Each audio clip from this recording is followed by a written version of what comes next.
Good morning students. हमने आपको triangle law of vector addition, parallelogram law of vector addition ये बता दिया था। वेक्टर एडिशन रूल हमने पढ़ लिए थे। अब हम एक सब्ट्रैक्शन रूल भी पढ़ लेते हैं जो इन्हीं से रिलेटेड है और इनके कॉन्सेप्चुअल क्वेश्चंस कुछ हमने एग्जांपल्स बताए थे कि इनका इनका यूज कहाँ कहाँ होता है, जिसमें एग्जांपल हमने क्या लिया था, एक स्लिंग का एग्जांपल लिया था, एक हमने फ्लाइट ऑफ ए बर्ड लिया था। ठीक है ना भाई। तो अब देखिए, आज का हम जो टॉपिक शुरू करते हैं वो सब्ट्रैक्शन ऑफ वेक्टर पढ़ते हैं। क्या पढ़ते हैं? Subtraction of vector.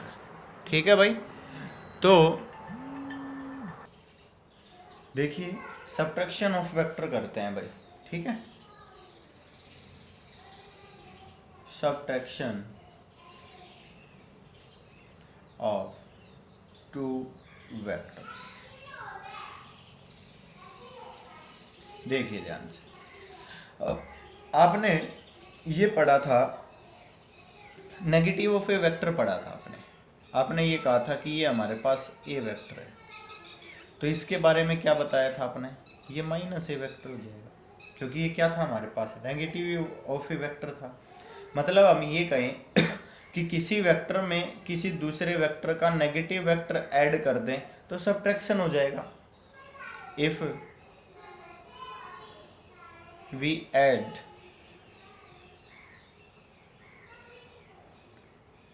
a negative vector on a vector, for example, ध्यान से समझिए भाई। मैंने कहा हमारे पास बेटा ये ए वेक्टर है, ये हमारे पास बी वेक्टर है, इनके बीच में थीटा एंगल है। ध्यान से समझना है, काफ़ी इजी है। हमने कहा कि इनका जो रिजल्टेंट होगा आर, वो क्या हो जाएगा? A vector plus B vector by parallelogram law of vector addition. Clear? अब मैं ये कहता हूँ कि हमारे पास ये वेक्टर है ए। ठीक है, अब मैंने क्या कहा कि जो ये बी वेक्टर है ना, मैं इसका नेगेटिव ले लेता हूँ, यहाँ जाएगा, और नेगेटिव वेक्टर को अगर मैं दिखाऊंगा तो क्या लिखूंगा? Minus B vector. अब इन दोनों वेक्टर के बीच में ये एंगल कितना हो जाएगा भाई? अगर इस एंगल को देखा जाए तो ये हमारे पास हो जाएगा यहाँ लिख देता हूँ 180 माइनस थीटा, क्योंकि ये एंगल क्या था? थीटा था। स्ट्रेट लाइन 180 की होती है, तो ये क्या हो गया? 180 माइनस थीटा।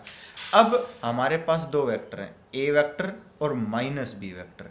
इन दोनों का रिजल्टेंट तो हम इन दोनों का सम करेंगे और वो क्या हो जाएगा? इनका डायगोनल। मैंने इसको क्या लिख दिया? S subtraction.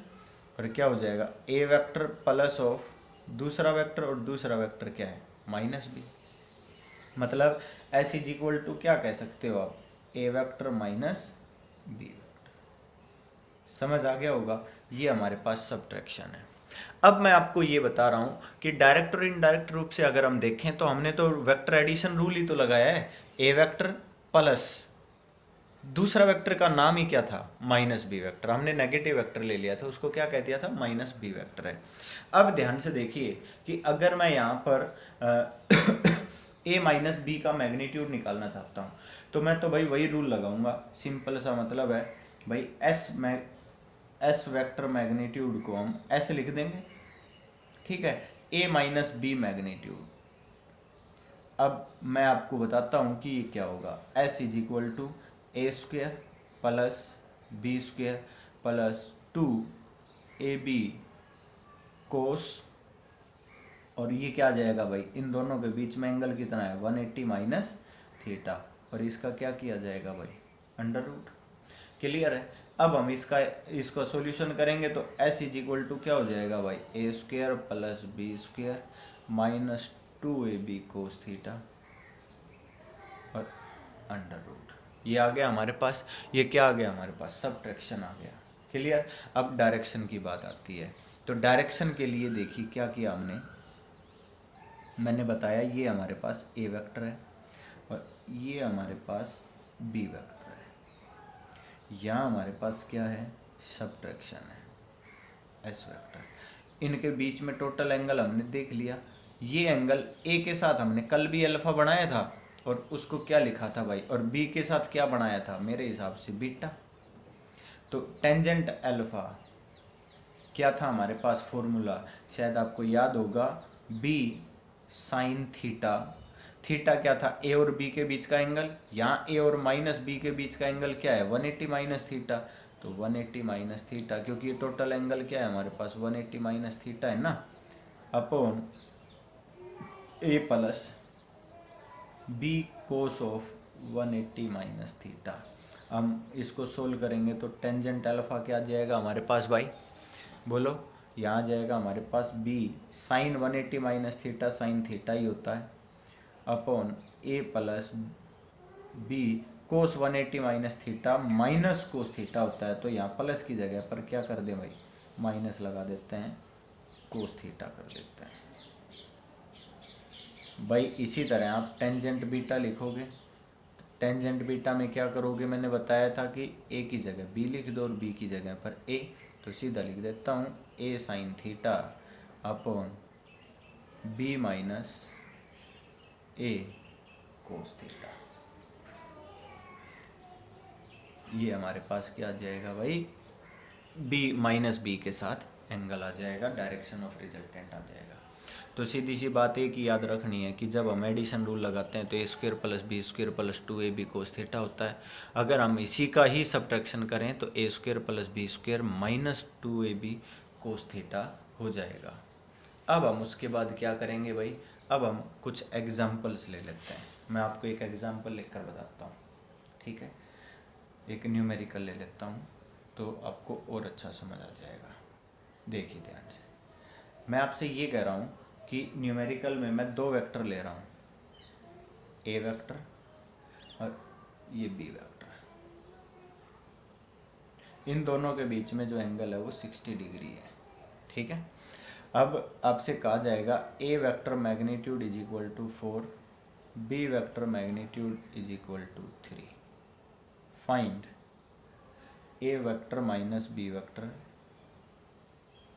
And A vector plus B vector, sorry A plus B और ए माइनस बी।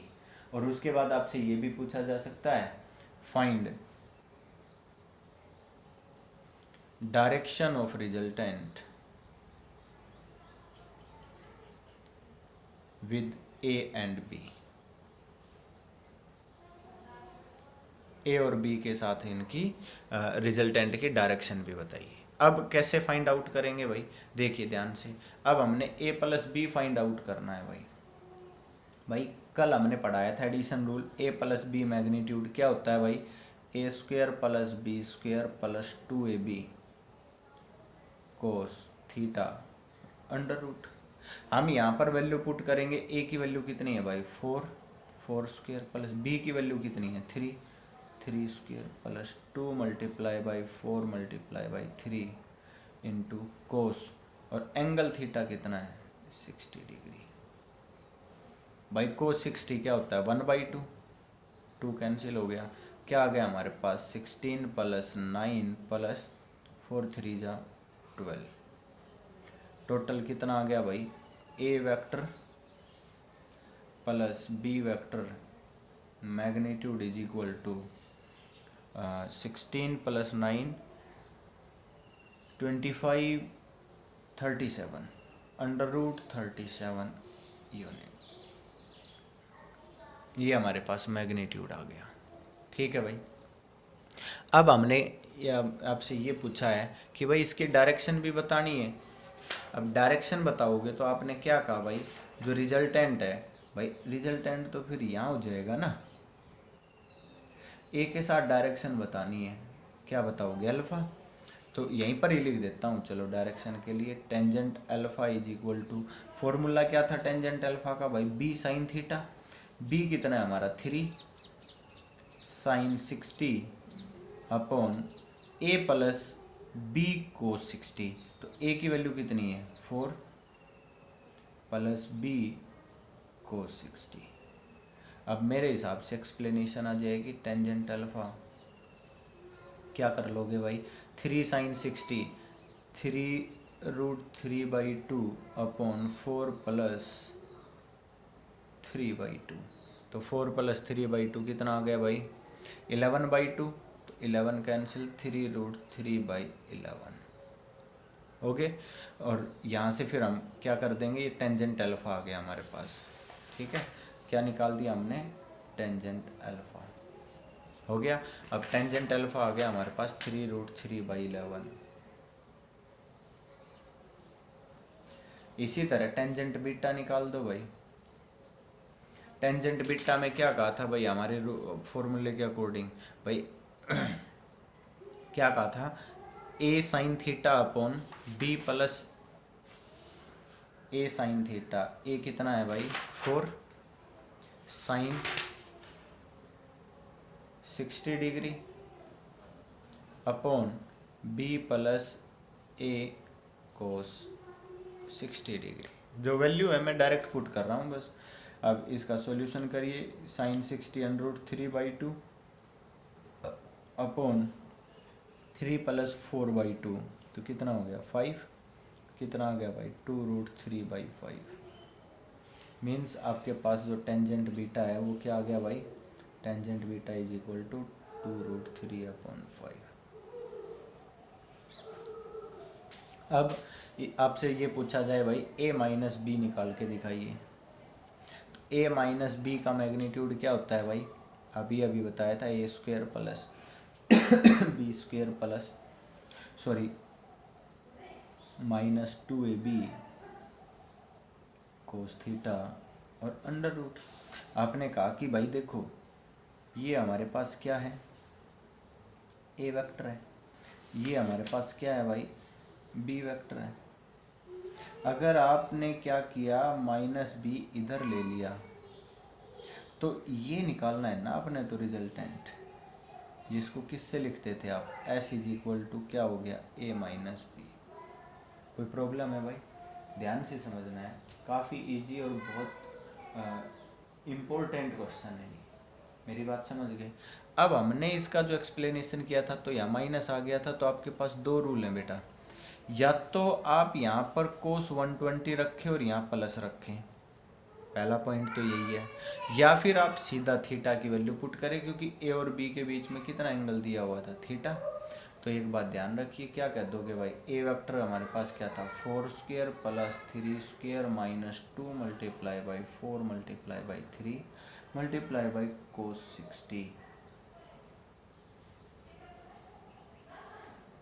समझ आ गया? अब क्या हो गया?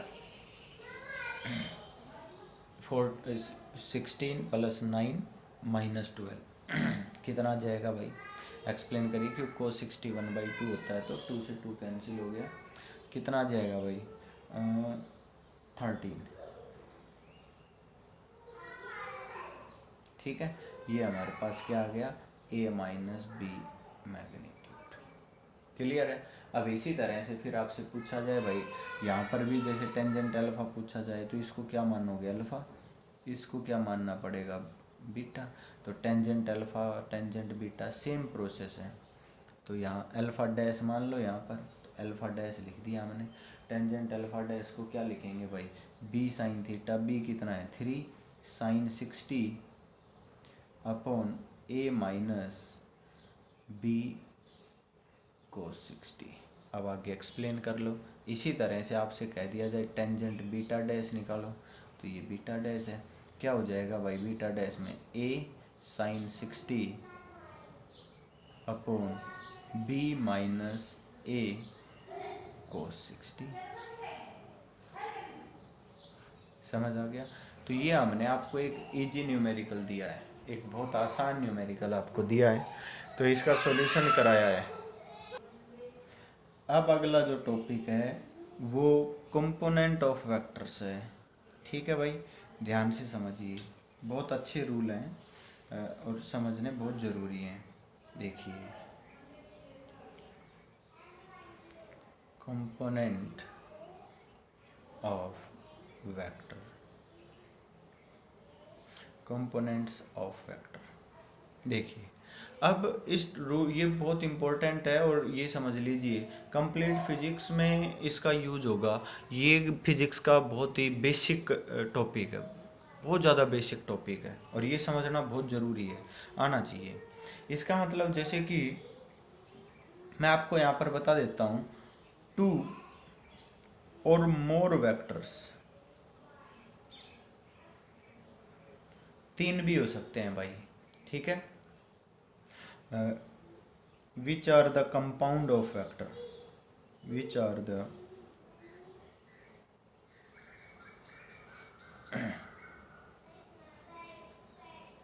कंपाउंडेड या कंपाउंड ऑफ ए वेक्टर। 2 या 2 से ज़्यादा या 3 वेक्टर जो किसी एक वेक्टर के को जो जिनको मिलाकर कोई एक वेक्टर बनाया जाता है, तो उस एक वेक्टर के जो ये 2 या 3 वेक्टर बने हैं ना, इनको हम रिजोल्यूशन और कंपोनेंट ऑफ ए वेक्टर बोलते हैं। इसी का दूसरा नाम होता है resolution, resolution of a vector. हम किसी भी वेक्टर को रिजोल्व करते हैं, रिजोल्व करने के बाद हम उसके कंपोनेंट बनाते हैं। क्या क्या बनते हैं, जैसे कि फॉर एग्जांपल, आपको अभी समझ नहीं आया होगा पर मैं अभी आपको बताता हूँ। जैसे कि मान लीजिए मैं 2 डायमेंशनल लेता हूँ। सबसे पहले मैं क्या ले रहा हूँ, 2 डायमेंशनल, ठीक है। 2 डायमेंशनल में मैंने क्या कह दिया भाई, हमारे पास कोई भी एक वेक्टर है R। जैसे कि हमारे पास अभी पैरेललोग्राम पढ़ा था और हमने क्या कहा था कि हमारे पास जो पैरेललोग्राम है उसका जो रिजल्टेंट है वो R है, उसका जो रिजल्टेंट है वो क्या है, R। अब मैंने क्या कहा कि हम यहाँ पर जिस पॉइंट से इसकी टेल शुरू होती है उस पॉइंट पर हम एक्सिस ड्रॉ करते हैं। क्या ड्रॉ करते हैं भाई, एक्सिस ड्रॉ करते हैं। यहाँ पर हमने एक्सिस ड्रॉ कर दी। हमने कहा ये एक्स एक्सिस है और ये क्या है, वाई एक्सिस है, ठीक है। अब हमने ये भी कहा कि जो आर वेक्टर है वो इस एक्सिस के साथ थीटा एंगल बना रहा है। एक्स एक्सिस के साथ कितना एंगल बना रहा है, थीटा। मेरी बात समझ गए भाई।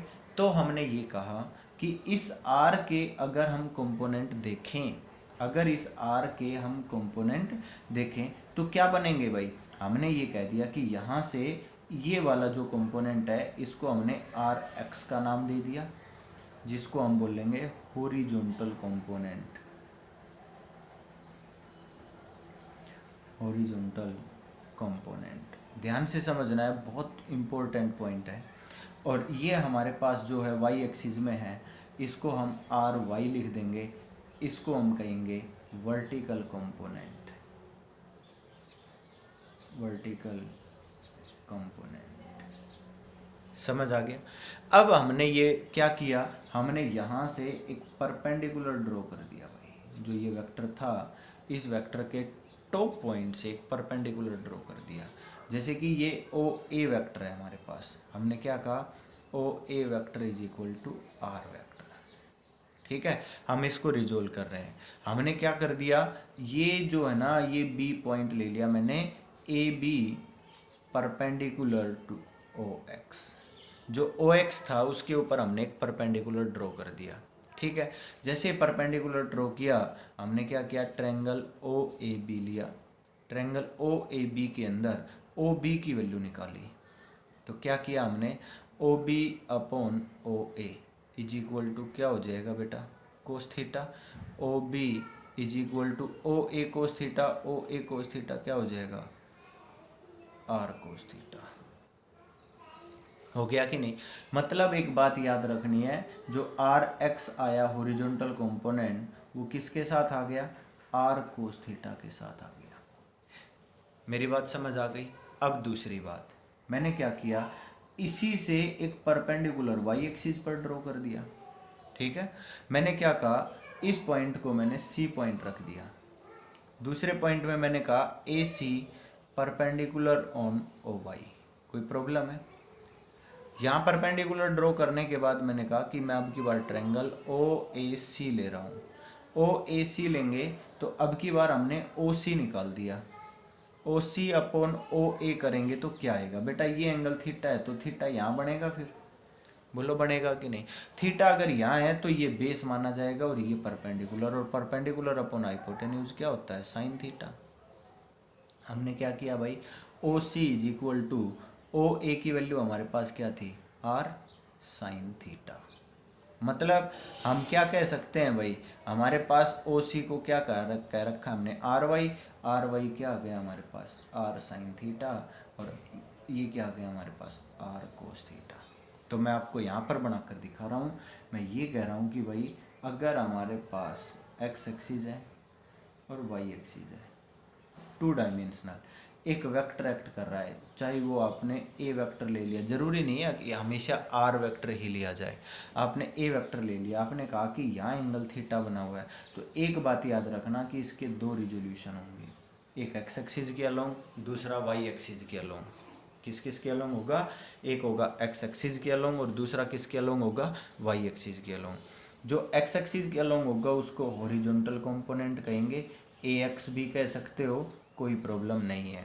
और जो थीटा के साथ वाला होगा वो हमेशा याद रखना, resultant multiply by cos theta.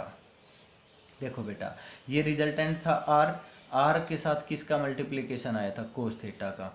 या हमारे पास रिजल्टेंट क्या है, ए मल्टीप्लाई बाई क्या लिख दिया, कोस थीटा। याद रखना है, इसको हम वर्टिकल कंपोनेंट बोलते हैं, हमने लिख रखा है वी से लिख देते हैं, और दूसरा आर वाई भी लिख देते हैं। आर वाई मतलब यहाँ रिजल्टेंट ए है तो ए वाई लिख देंगे, ठीक है। और ये क्या हो जाएगा, ए साइन थीटा। समझ आया या नहीं आया, ए साइन थीटा। देखिए यहाँ आर साइन थीटा आ रहा था, तो दूसरा जो उसके परपेंडिकुलर वाला कंपोनेंट होता है, मतलब जो एक्स पर परपेंडिकुलर है, वो वर्टिकल कंपोनेंट माना जाएगा।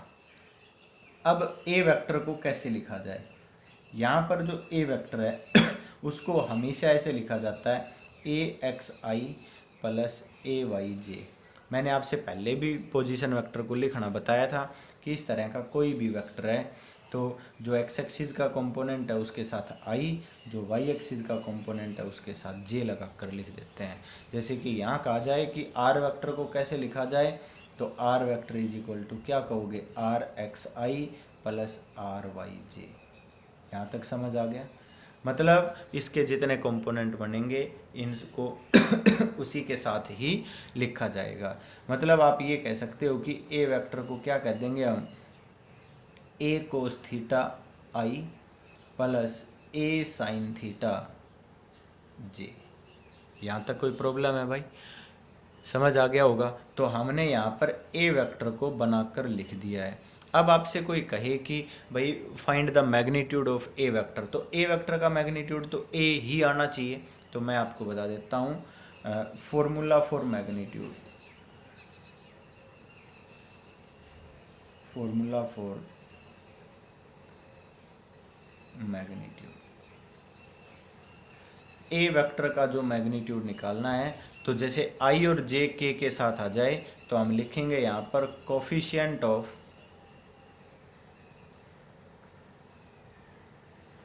आई whole square plus coefficient of J whole square plus इसी तरह coefficient of K whole square और अंडर रूट। अब आप सोच रहे हो के तो है ही नहीं बेटा, हम दो डायमेंशन ले रहे हैं तो के नहीं है, तो हम केवल दो का ही ले लेंगे। अगर तीन होते तो तीनों लिए जाते, ये बात याद रखनी है आपने। मेरी बात समझ आ गई होगी, ठीक है। तो हम इसका अगर मैग्नीट्यूड निकाल कर आपको दिखाएं तो ए वेक्टर मैग्नीट्यूड क्या हो जाएगा बेटा, ए कोस थीटा, भाई आई का कोफिशिएंट तो यही है, और जे का कोफिशिएंट क्या है, ए साइन थीटा होल स्क्वायर और अंडर रूट। बेटा करके देखो ए आ जाएगा, तो ए ही तो था हमारे पास, क्लियर है भाई। और दूसरी बात, ये रिजोल्यूशन का एक स्टेप था जो हमने बताया था। अब मैं आपको बता रहा हूँ, अब मैं जो आपको अगला पॉइंट मैं आपको बता रहा हूँ जो मोस्ट इम्पोर्टेंट पॉइंट है।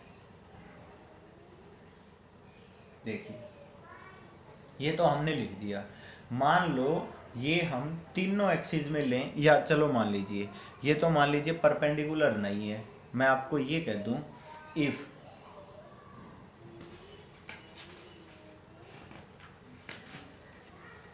यहाँ पर मैं कह देता हूँ कि आपके पास कोई भी रिजल्टेंट है, ये आपके पास मोस्ट इम्पोर्टेंट पॉइंट है भाई। आपने क्या कहा कि ये आपके पास रिजल्टेंट है आर, ठीक है। आपने कहा ये आपके पास आर एक्स है और इधर आपके पास आर वाई है। यहाँ पर आपने समझना है ये वाई ये एक्स। यहाँ पर एक बात और बता रहे हो, here vector R can be resolve along x and y axis which are not perpendicular to each other। यहाँ समझना है। अब आपके दिमाग में हमेशा एक पॉइंट सेट रहता है कि x और y तो हमेशा और हमेशा परपेंडिकुलर ही रहते हैं, ये आपने अपने दिमाग में सेट कर रखा है। पर ऐसा नहीं है। कभी मान लीजिए ये कह दिया जाए कि ये परपेंडिकुलर नहीं है, ये अल्फा एंगल और ये बीटा एंगल, तो मेरे हिसाब से आप समझ गए होंगे जो थोड़ी देर पहले parallelogram law of vector addition पढ़ा था, शायद उसी तरह की शेप नज़र आ रही है, जिसको यहाँ ए लिखा था और इसको बी लिखा था। शायद आपको समझ आ जाएगा एक बार में ही। मैंने क्या किया, यहाँ पर पैरेललोग्राम लॉ बना दी भाई, डॉट डॉट लगाकर, भाई बन गई ना। तो जो हमने पीछे parallelogram law of vector addition पढ़ा था, तो उसके अंदर भी हमने क्या किया था, पैरेललोग्राम बनाई थी। शायद मैं आपको दिखा भी दूं अगर है तो। ये पॉलीगन एडिशन रूल तो नहीं, लास्ट पेज पर है, एक और पेज है उस पर लिखा हुआ है, ठीक है भाई। देखिए यहाँ ये समझा रखा आपसे, यहाँ पर ये क्या है, parallelogram law of vector addition के अंदर ओ ए बी सी, जो ये पैरेलल लाइन ड्रॉ की थी इन दोनों के, तो ये क्या बन गया था, here O A B C is a parallelogram, ठीक है, समझ आ गया होगा। तो ये हमने आपसे पढ़ाया भी था, ठीक है भाई। तो अब देखिए आगे, मैंने ये कहा भाई कि अगर मान लीजिए इस तरह का कोई रूल आ जाए तो क्या करोगे। तो इस तरह के रूल के अंदर थोड़ी सी प्रॉब्लम आ जाएगी, क्योंकि हम इसमें आई जे नहीं ले पाएंगे क्योंकि वो परपेंडिकुलर होता है। हेयर मैं आपको बताता हूँ, वी अप्लाई साइन लॉ। क्या अप्लाई करेंगे भाई, साइन लॉ अप्लाई करेंगे। यहाँ पर देखिए ये अल्फ़ा है, ये एंगल क्या होगा भाई, बीटा। देखो ये बीटा है, ये दोनों पैरेलल लाइन है, ट्रांसवर्स लाइन है, ये एंगल बीटा है, तो ये भी क्या हो जाएगा, बीटा एंगल हो जाएगा। अब मैं आपको समझा रहा हूँ, यहाँ पर ये वाला एंगल अगर ढूंढा जाए तो ये क्या होगा, ये वाला एंगल बताइए क्या होगा। ये भाई 180 माइनस लिख दूँ, ये एंगल होगा, यहाँ बाहर लिख रहा हूँ 180 minus of alpha plus beta. भाई इन दोनों का सम करके 180 में से माइनस कर दो, ये एंगल ये हो जाएगा। अब बताओ भाई, ये वेक्टर जो है ये हमने क्या माना भाई, आर एक्स लिख रखा है, ये आर वाई मान रखा है, ये पैरेलल है तो इसको क्या मान रखा है, आर वाई, और ये तो हमारे पास आर वेक्टर ही था। अब देखिए ध्यान से मैं आपको बताता हूँ साइन रूल क्या होता है, कि अगर हम ध्यान से देखें तो मेरे हिसाब से ये इस तरह का एक ट्रेंगल बन गया। बहुत इंपॉर्टेंट पॉइंट है जो आपने ध्यान रखना है। ये भाई हमारे पास आर है, मैंने क्या कहा, ये आर वाई है और ये क्या है, आर एक्स है, ठीक है।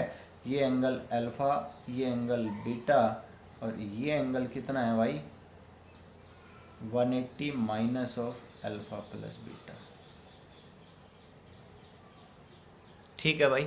अब मेरे हिसाब से अगर इस ट्रायंगल को देखा जाए तो ये इस तरह की बनेगी, और इसमें साइन रूल अप्लाई होगा, आर वेक्टर जो है आर अपॉन साइन ऑफ इसी के जस्ट सामने का एंगल कितना है भाई, 180 minus of alpha plus beta is equal to, ये क्या है आर एक्स है, अपॉन जस्ट इसके सामने का एंगल क्या है बीटा। आप सोच रहे हो अल्फा है, नहीं भाई ये तो इसके साथ बना हुआ है, इसके जस्ट सामने, जैसे इसके सामने और इसके सामने, ऐसे लिया जाएगा आर एक्स अपॉन यहाँ क्या लिखा जाएगा भाई sine of beta is equal to R Y upon sine of gamma. ये हमेशा याद रखिए साइन ऑफ अल्फा, ठीक है। तो इस तरह से आप इसको याद रखोगे तो ये हमारे पास क्या हो जाएगा भाई, साइन रूल हो जाएगा, साइन लॉ हो जाएगा। ये भी मोस्ट इम्पोर्टेंट पॉइंट है, समझ आ गया। और ये फॉर्मूला आप हर जगह पर लगा सकते हो, जैसे कि आपने पहले भी पढ़ा हुआ है। आपसे ये कहा जाए कि भाई आर एक्स निकाल के दिखाओ, तो भाई इनको कंपेयर कर लो, क्योंकि आप आर जानते हो, अल्फा बीटा आपने निकाल ही रखा है, तो ये वैल्यू पुट करिए, मेरे हिसाब से आर एक्स और आर वाई दोनों आ जाएंगे। समझ गए कि नहीं। यहाँ से अगर आप आर एक्स निकालना चाहते हो तो क्या हो जाएगा, साइन बीटा ऊपर आ जाएगा upon sine of 180, sine 180 minus करेंगे तो साइन अल्फा प्लस बीटा लिख दूँ यहाँ, मल्टीप्लाई बाई क्या हो गया आर। इसी तरह आर वाई करेंगे तो क्या हो जाएगा, sine alpha upon sine of alpha plus beta हो गया आर इंटू, बस सिंपल है। क्योंकि हम इन दोनों को कंपेयर किया तो साइन बीटा यहाँ कर मल्टीप्लाई हो गया, इन दोनों को कंपेयर करेंगे तो ये आ जाएगा we know R alpha and beta, here R alpha and beta are known. ये हमें मालूम होंगे भाई, ये हमें पता होगा कि ये हम कैसे फाइंड आउट करेंगे। समझ आ गया। अब इसी तरह से मैं आपको बताता हूँ कि मान लीजिए आपसे 3 डायमेंशनल कंपोनेंट बनाने के लिए बोल दिया जाए। चलो हम इस 3 डायमेंशनल कंपोनेंट बाद में बताएंगे, पहले हम इसी के कुछ एग्जाम्पल ले लेते हैं, ठीक है भाई। हम इसी के कुछ न्यूमेरिकल ले लेते हैं कंपोनेंट के ही। जैसे कि मान लीजिए मैं आपसे ये कह देता हूँ कि resolve the weight, resolve the weight of 10 Newton in the direction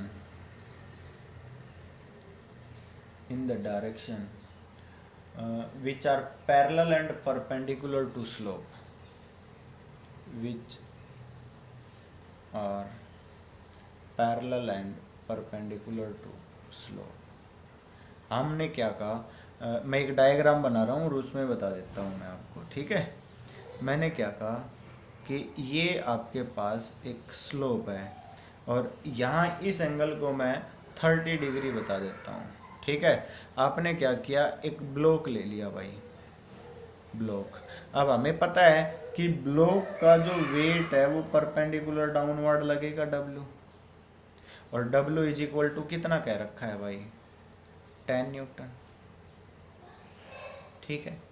अब आपसे ये पूछा गया है कि आपने इसका रिजोल्यूशन करना है, रिजोल्व करना है, और आपका रिजोल्यूशन एक तो पैरेलल होना चाहिए किसके, स्लोप के, ये है ना स्लोप तो हमारी, और एक परपेंडिकुलर होना चाहिए। मतलब जब आप इसका रिजोल्यूशन करोगे तो इस पॉइंट पे 90 डिग्री एंगल बनना चाहिए।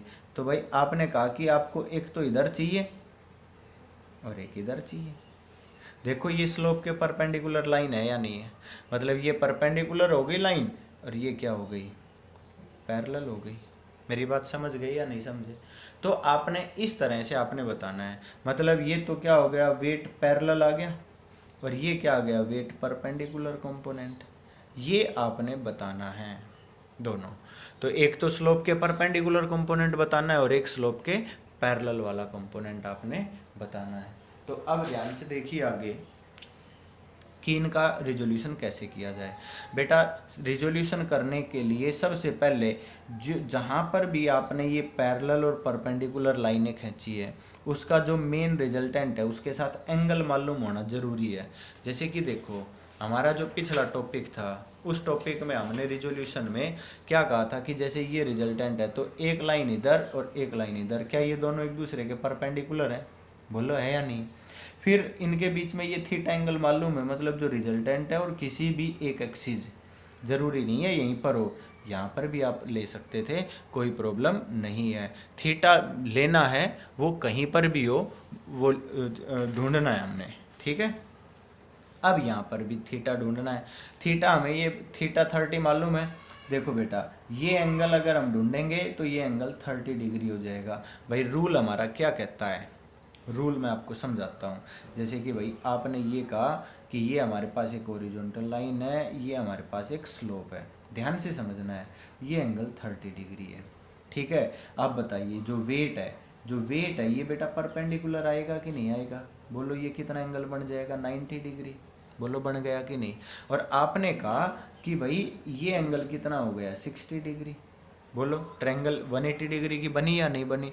अब हमने कहा कि एक परपेंडिकुलर मैंने यहाँ बना दिया, ये परपेंडिकुलर किसके ऊपर है, स्लोप के ऊपर है। बेटा स्लोप का यहाँ तक एंगल 60 है, तो ये कितना बच गया बेटा, 30 बचा कि नहीं बचा। भाई रूल तो हमारा यही कहता है। तो एक बात आज से हमेशा ध्यान रखना कि भाई ये दो लाइन है, इन दोनों लाइनों के बीच में जो एंगल बना हुआ है, और यहाँ से अगर मैं दो परपेंडिकुलर डाल दूँ तो उनके बीच में भी सेम एंगल बनेगा। मतलब अगर मान लीजिए आपने कहा कि हम एक पॉइंट यहाँ लेते हैं, अब इस पॉइंट से एक परपेंडिकुलर तो इस लाइन पर डाल दिया और एक परपेंडिकुलर इस लाइन पर डाल दिया, तो ये दोनों परपेंडिकुलर हो गए और इन दोनों के बीच में 30 डिग्री एंगल है, तो इन दोनों के बीच में भी कितना एंगल बनेगा, 30 डिग्री। आप कहोगे कि सर हम तो पॉइंट यहाँ लेंगे, तो यहाँ से भी आप परपेंडिकुलर डाल दो, ये एंगल भी 30 डिग्री होगा। ये आपने हमेशा याद रखना है, बहुत ही इंपॉर्टेंट पॉइंट है, बहुत ज़बरदस्त पॉइंट है। अब देखिए हमें थीटा मालूम हो गया, तो बेटा आपको याद होगा मैंने क्या कहा था कि हमारे पास जो कंपोनेंट होते हैं वो जो थीटा के साथ होता है उसको हॉरिजॉन्टल माना जाता है, और जो थीटा के परपेंडिकुलर होता है उसको हमने वर्टिकल कंपोनेंट मानना था। बोलो बताया था कि नहीं। तो हम सीधा क्या कर देंगे कि हमारे पास जो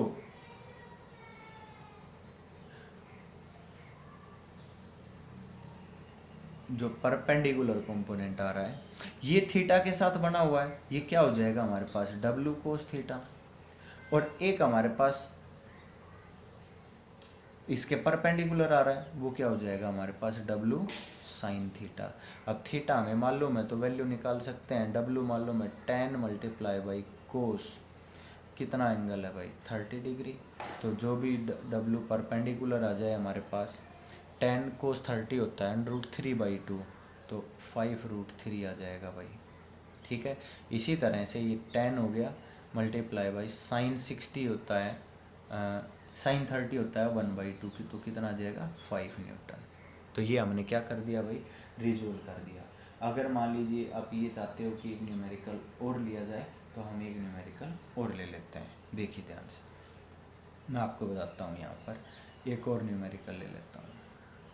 देखिए मैंने क्या कहा, मैं ये कह देता हूँ कि आपके पास कोई एक फोर्स है जो 8 न्यूटन है। फोर्स क्या है भाई, 8 न्यूटन है, ठीक है। मैं सीधा डायग्राम बना रहा हूँ, और सॉरी चलो बना ही देता हूँ। मैंने क्या कहा भाई, ये हमारे पास जो है ना फोर्स है F = 8 न्यूटन, ठीक है। मैंने कहा कि ये हॉरिजॉन्टल के साथ 45 डिग्री का एंगल बना रहा है, ठीक है। तो आपने FH और FV ये फाइंड आउट करना है। तो आप बेटा ध्यान से देखिए, और दूसरी बात, मान लीजिए मैं यहाँ से भी एंगल दे देता तो भी आप फाइंड आउट, चलो थोड़ा टिपिकल बना लेते हैं, यहाँ से एंगल नहीं लेता मैं, यहाँ से एंगल आपको 53 डिग्री बता देता हूँ ऊपर वाला। एक बात बताइए, मैंने क्या कहा था कि जहाँ जिसके साथ एंगल होता है, जैसे कि हम यहाँ कंपोनेंट बनाएंगे तो FV = मैंने कहा ये FV है और ये FH है। मैंने क्या कहा भाई, अगर यहाँ 53 डिग्री एंगल है तो हम क्या कहेंगे, ये क्या हो जाएगा भाई, F cos 53 ये वाला, और ये क्या हो जाएगा यहाँ भाई, ये थीटा यहाँ पर आपको मालूम है, तो ये क्या हो जाएगा, F cos 53, और ये क्या हो जाएगा, F sin 53 हो गया, और ये क्या हो गया, FH = F sin 53। ये वैल्यू क्या हो जाएगी, F कितना है हमारे पास, 8 है, और cos 53 की वैल्यू मैंने आपसे एक ट्रिग्नोमेट्रिक टूल्स पढ़ाए थे, तो उसमें मैंने आपको बताया था कि cos 53 की वैल्यू क्या होती है। आप एक बात हमेशा याद रखना कि cos 53 की वैल्यू 3/5 होती है और sin 53 की वैल्यू 4/5 होती है। ये आपको मालूम होना चाहिए। तो आपका आंसर मेरे हिसाब से एग्जैक्ट आ जाएगा, जो भी आए आप लिख देना, फाइनल न्यूटन के अंदर आ जाएगा आंसर। ठीक है, तो cos 53 कितना होता है 3/5 और sin 53 होता है 4/5। ठीक है भाई, अब देखिए, अब हम इसके रेजोल्यूशन आपको बताते हैं 3 डायमेंशनल। क्या बताते हैं भाई? 3 डायमेंशनल रेजोल्यूशन।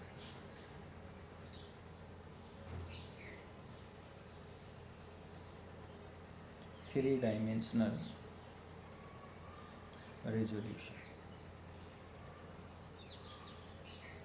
ध्यान से समझना है। अब हमने क्या किया 3 डायमेंशनल रेजोल्यूशन के अंदर, जैसे कि मैंने कहा ये हमारे पास एक्स एक्सिस, ये वाई एक्सिस और ये हमारे पास क्या है जेड एक्सिस। मतलब इस तरह से है 3 dimension, X axis, Y axis and Z axis, ऐसे है। आपने यहाँ पर कोई भी एक रिजल्टेंट वेक्टर बना दिया आर वेक्टर, ये ए और ये ओ पॉइंट ले लिया आपने, ठीक है। ये आपने कोई भी एक वेक्टर शो कर दिया, ये आर वेक्टर है। आपने ये कहा कि इस वेक्टर ने एक्स एक्सिस के साथ अल्फा एंगल बनाया, वाई एक्सिस के साथ बीटा एंगल बनाया और जेड एक्सिस के साथ गामा एंगल बनाया। तीनों अलग अलग एंगल बना दिया आपने। मेरी बात समझ गए? मैं आपको किस तरह से बताना चाह रहा हूँ, ध्यान से देखिए, ठीक है। एक क्यूब बना रहा हूँ मैं। सबसे पहले तो मेरे हिसाब से थोड़ा इजी तरीके से आपको समझ आ जाएगा।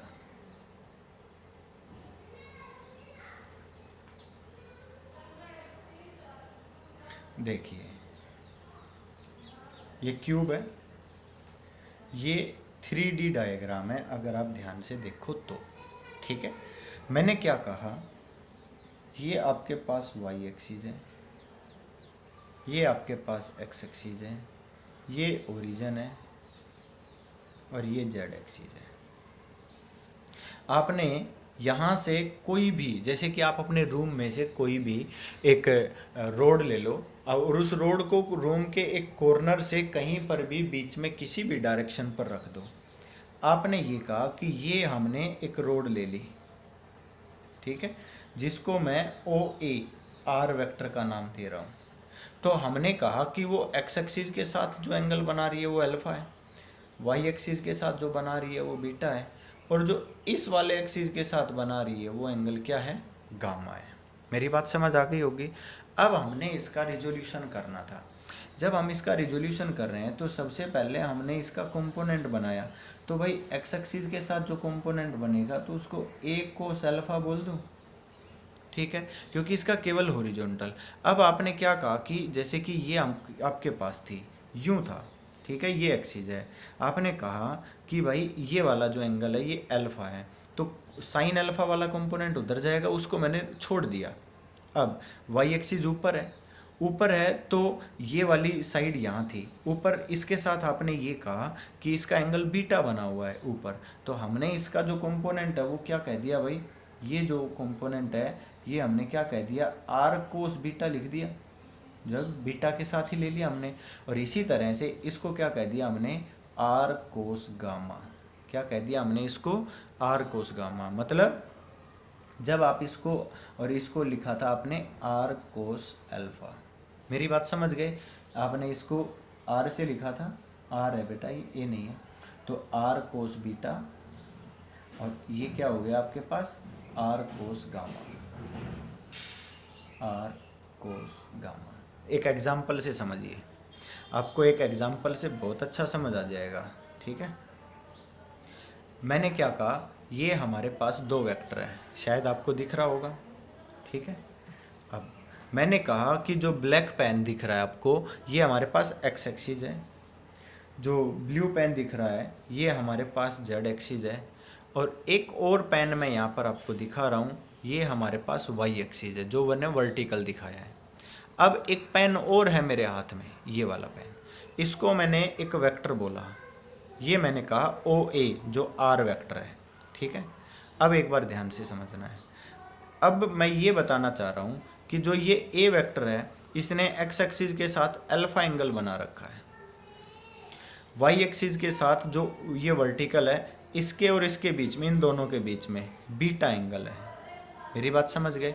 और ये वाला जो एंगल है ये गामा एंगल है। अब समझ आया? कोई प्रॉब्लम है? अब देखिए ये एंगल 2D में नहीं है, 3D में है। अब हमने क्या कहा, मैं आपको ये बताना चाहता हूँ कि भाई अगर मान लीजिए आपसे ये कहा जाए कि भाई इसके कंपोनेंट बनाओ, तो आपने क्या कहा, इसके साथ तो आर कोस अल्फा हो गया, इधर हो गया आर कोस अल्फा। अब इसका आर साइन अल्फा होना चाहिए था, वो तो यहाँ परपेंडिकुलर होगा जिसका कोई लेना देना ही नहीं है, वो तो बाहर चला गया एकदम। वो अगर किसी एक्सिस में होता तो मैं इंक्लूड करता, जब वो बाहर चला गया तो मैंने छोड़ दिया, मैं तो केवल एक्सिस के अलोंग ले रहा हूँ। अब इसी तरह से ये जेड एक्सिस है, जेड एक्सिस के साथ गामा एंगल लिया हुआ था आपने, ये गामा एंगल है भाई। अगर ये एंगल गामा है तो आपने कहा कि ये तो आर कोस गामा हो जाएगा, पर इसका जो परपेंडिकुलर बनाओगे इसके साथ वो तो फिर इधर आ जाएगा भाई परपेंडिकुलर, वो भी किसी एक्सिस में नहीं दिख रहा है मेरे हिसाब से। मेरी बात समझ गए कि नहीं? और लास्ट जो आप देख रहे हो वो क्या है, वाई एक्सिस के साथ लिया हुआ है, वाई एक्सिस के साथ आपने क्या कहा, बीटा एंगल है, तो इसके अलोंग तो आर कोस बीटा हो गया, और ये जो बाहर की तरफ चला गया इधर, वो भी किसी एक्सिस में नहीं है, तो मैंने वर्टिकल कंपोनेंट सारे छोड़ दिए, इनके अलोंग जो जो हॉरिजॉन्टल बन रहा था वो मैंने ले लिया। तो इसके 3 कंपोनेंट बन रहे हैं, एक्स एक्सिस में बन रहा है R cos alpha, Y axis में बन रहा है आर कोस बीटा, और जेड एक्सिस में बन रहा है आर कोस गामा। समझ आ गया? मतलब अगर मैं लिखना चाहूँ तो मैं ये लिख सकता हूँ यहाँ पर भाई, क्या लिख सकता हूँ, R vector R can be resolved into 3 components.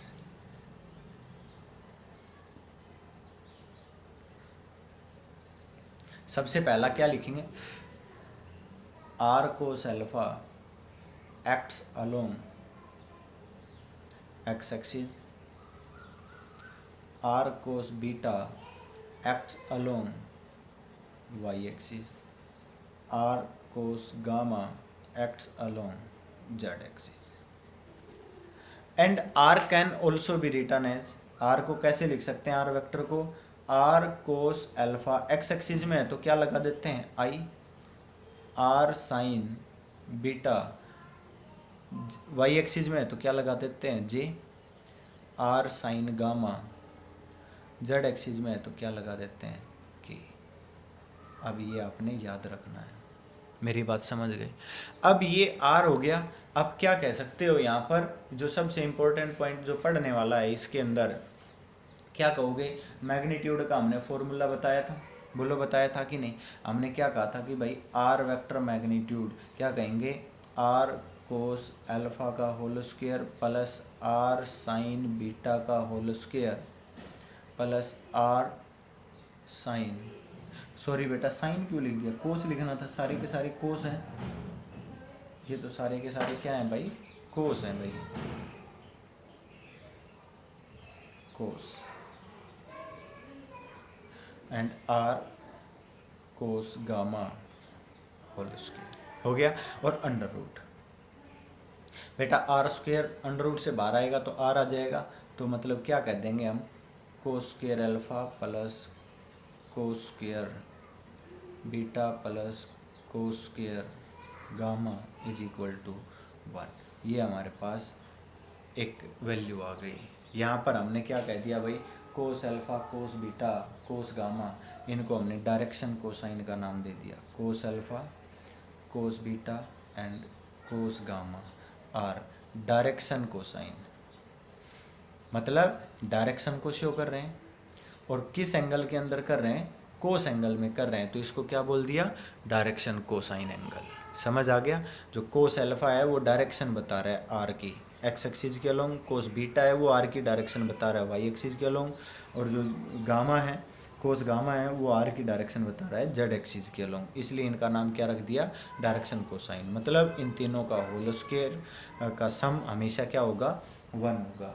और एक बात और, अगर मान लीजिए आप ये कहते हो कि हम आर एक्स की वैल्यू लिखेंगे, आर एक्स, तो क्या लिखोगे आप, आर कोस एल्फा लिखोगे। और आपने क्या कह दिया, आप आर इज इक्वल टू क्या कह सकते हो, R X square plus R Y square plus R Z square और इसका अंडर रूट, जो अभी अभी ये लिखा है। बोलो लिखा है कि नहीं। हमने इसको क्या लिखा था, आर एक्स, इसको क्या लिखा था, आर वाई, और इसको क्या बताया था, आर जेड। जो आर के कंपोनेंट है वो एक्स वाई जेड के अलोंग हो गए। और अगर आप आर वेक्टर को लिखना चाहते हो तो आप ऐसे लिखोगे, फिर आर वेक्टर को लिखना पड़ेगा, sorry, R X I plus R Y J plus R Z के। बोलो लिखोगे कि नहीं। और अगर मान लीजिए मैं आपसे ये कह देता हूँ कि अगर आपने एंगल ही निकालना है तो कैसे निकालोगे, तो भाई आप क्या करो, आप ये लिख दो भाई, अल्फा इज इक्वल टू, यहाँ पर आ जाएगा cos inverse R X upon R. क्यों, क्योंकि आर एक्स अपॉन आर हो गया, यहाँ से कोस अल्फा निकालोगे तो alpha is equal to cos inverse की टर्म में चला जाएगा। बीटा इज इक्वल टू क्या हो जाएगा, सेम वही cos inverse R Y upon R. Gamma की वैल्यू क्या हो जाएगी, cos inverse R Z upon R. Clear है भाई यहाँ तक, ठीक है। और अभी तक हमने इसमें यही बताना था। आज के हमारे टॉपिक ख़त्म हो गए और कल हम इस पर न्यूमेरिकल करेंगे। Thank you.